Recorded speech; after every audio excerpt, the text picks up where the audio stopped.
How's it, guys, and welcome to my channel.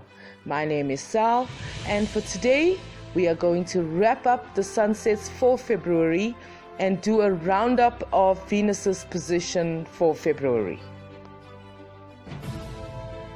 As you are watching that, I just wanted to ask you, have you seen any of my earlier uploads on my channel?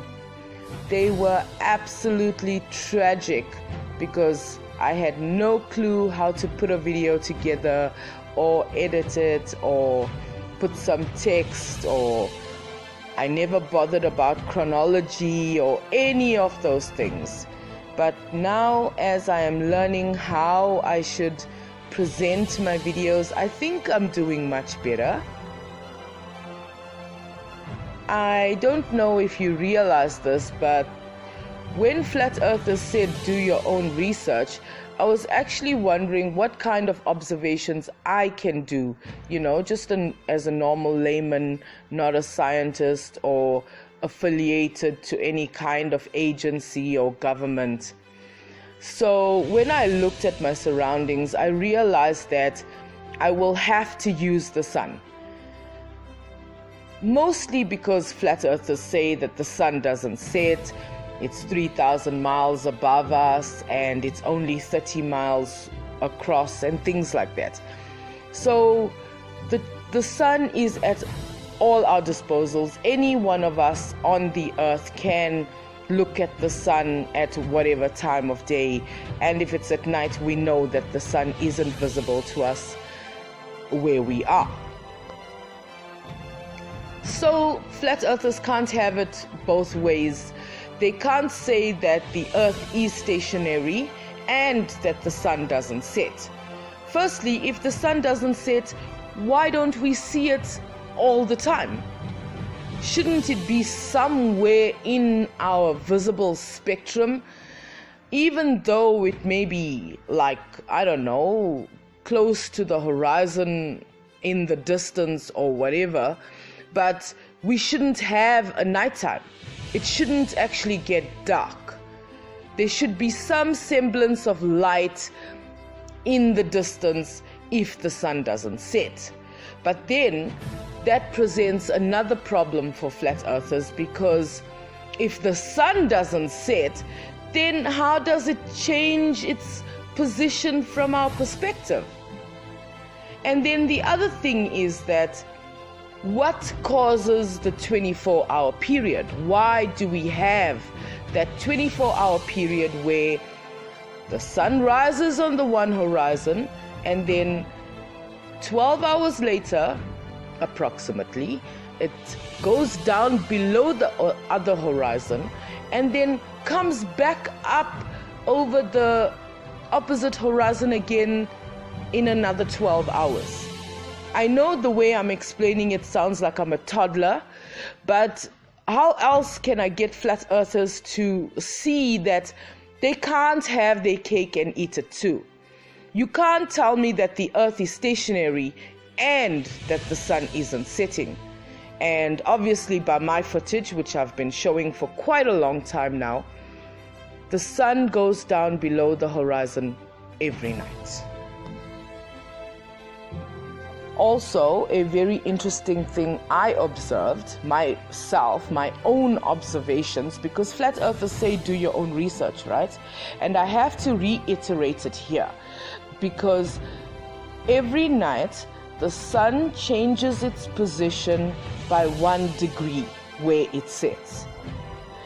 And that happens because as the earth rotates on its own axis in that 24-hour period, that rotation itself, it's propelling the earth 1 degree forward in its orbit around the sun.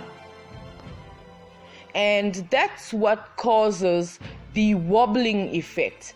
As you might have seen from last year, January to June to December, and now I am heading to June again. That's that wobbling motion that I'm talking about. Why does the sun, or actually any object in our skies, from our perspective, why does it wobble back and forth, left and right like that during the course of the year? So it spends 6 months moving towards the left. Okay, from my perspective, I'm explaining now. And then it spends the next 6 months going back towards the right, and then the following 6 months back to the left. Do you see how this works? And it's consistent.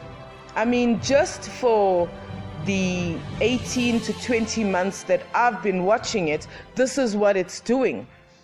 And that 1 degree change in setting position every single night. So I showed where the sun sets on the 28th, or the 27th was the last day, and I haven't had a proper sunny evening for quite a few days now. Today is the 5th of March and I have had some few cloudy evenings, so we can't tell exactly the position where the sun sets. But when I get the sunset again, however many days has passed, that's how many degrees the sun would have changed its position, setting towards the right. And then another interesting thing I noticed, and I have mentioned it and I have been keeping track of it, is Venus. Now, as you can see, in the beginning of February, it's still to the left of the church, and it's heading, setting west or just near west.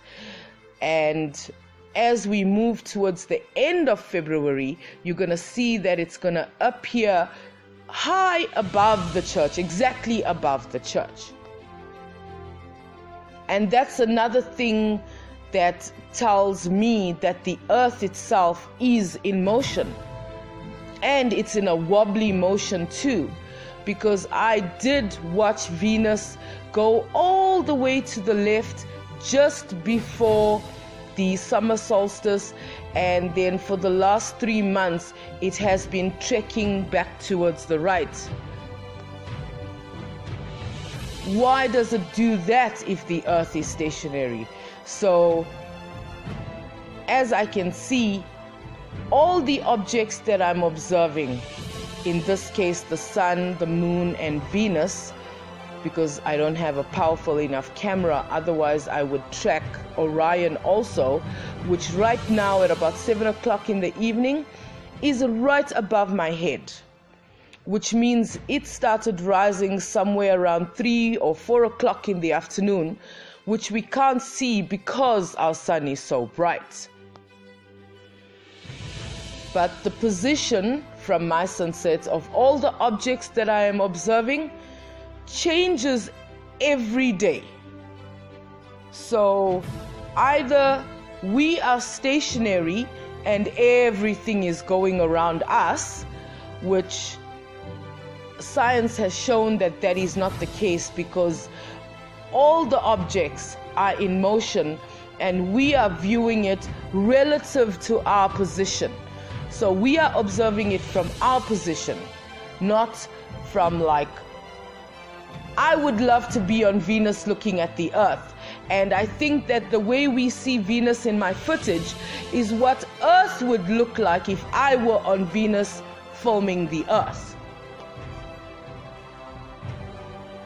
So guys, just some final comments before I end this video.